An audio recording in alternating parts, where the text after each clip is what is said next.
wasn't up to par.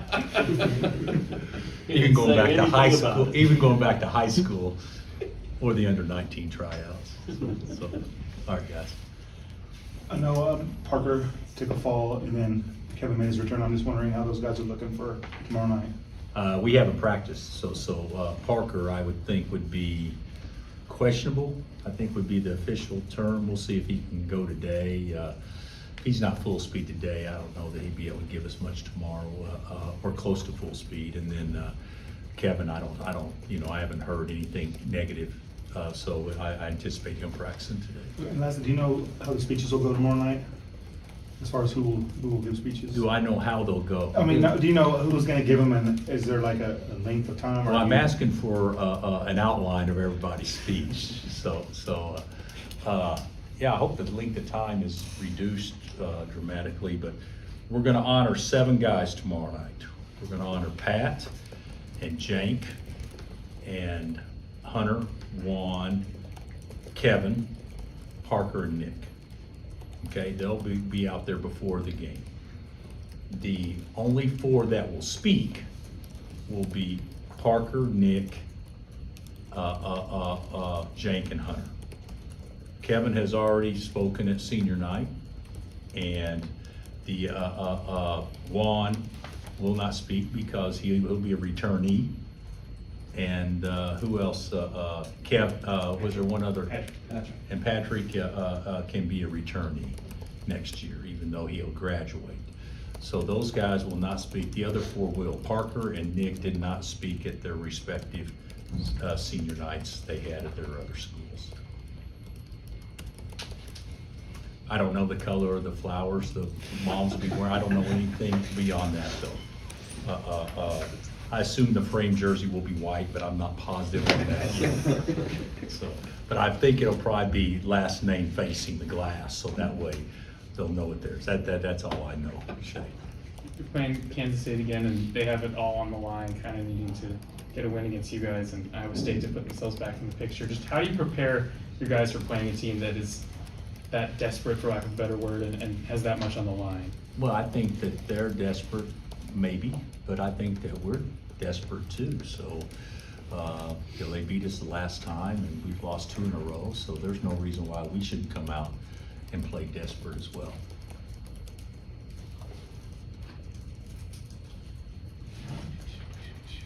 Hey, Dennis.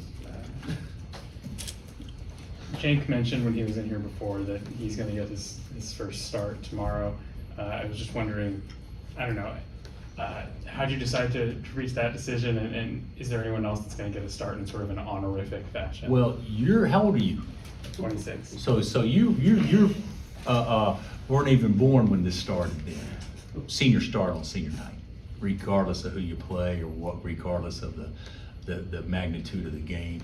I think we played a winner-take-all game against Texas, and Brendan Bouchard and Matt Kleinman both started, and I was going, oh crap, can we just get to the 17-minute mark or whatever? And they both played great. But no, so this, I mean, that was a huge game. That's the way we do it. Jank was going to start this game since he arrived on here as his freshman year. So that's how we do it. So you're just too young to know that. So that's how it's going to be. The difference is we have 6 seniors.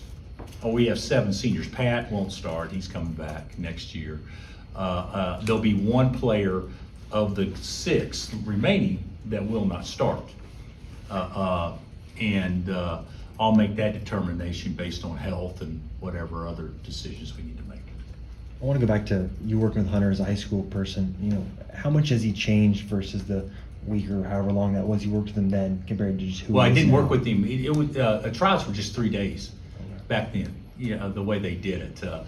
I loved Hunt. He was a year younger than almost everybody in attendance. He was going to be a high school junior, I believe, and I think everybody else, for the most part, was going to be a high school senior or had just graduated. So he was kind of a youngster with that, but I thought he could really score. He had great touch in, you know, he had a way about himself from a personality standpoint that was probably beyond his years, and plugged him into all the cool groups, you know, at a pretty young age. You guys have had a lot of success on senior night. Do you talk to the team about that? No.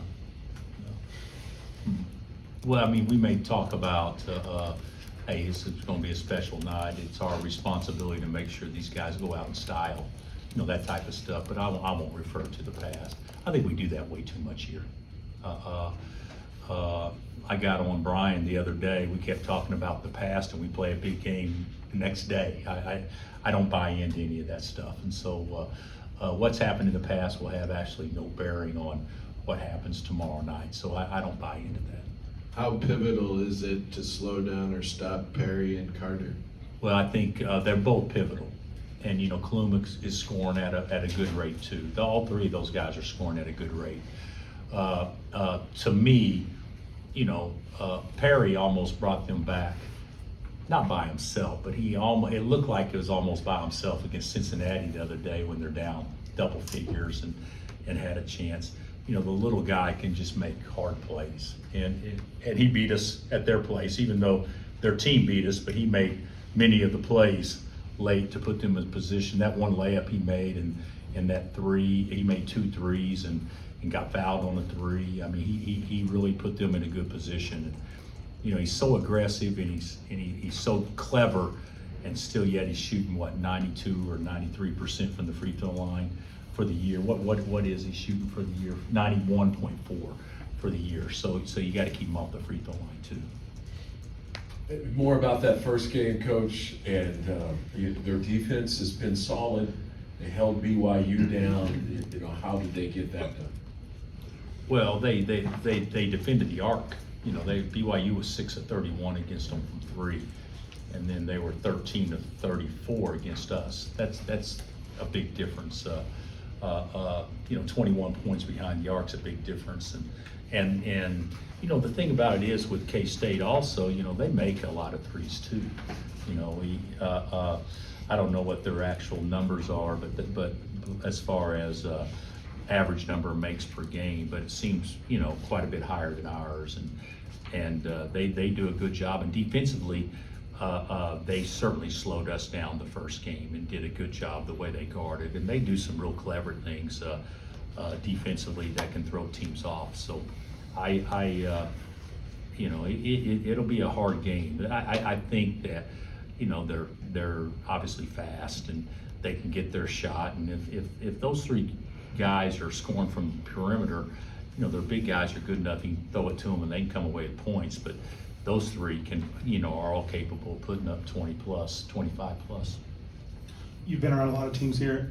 I asked Hunter, or Hunter said that today he got on social media and said he saw some fans comparing this Kansas team to the Chiefs team. Kind of had a rough season, and they compared him to Mahomes, and for a few to Rashee Rice. And do you think, I mean, he said this team is built for a run. Do you see that? I mean, do you think that this team is? Yeah. I do see some similarities in this. I see that the Chiefs at one time were like 9-6 or something. Is that right? And you know, we're 21-8, and I can see some similarities that both probably thought their records would be better after their 15 games and our 29 games, especially based on the good non-conference we had. So I see that as a similarity. There is one difference. They've done it, and we hadn't even got started yet. So could there be a similarity? Could we make a run like that? Absolutely. I don't see his comment as being off base, but there's a lot of work that has to go into it to put yourself in a position where you can actually have a chance to have success like that. I've seen Patrick throw a deep ball, and I've seen Hunter throw our home run pass. I don't see any similarities in that whatsoever. So. Anything else? Thanks, Coach. Thanks, Coach.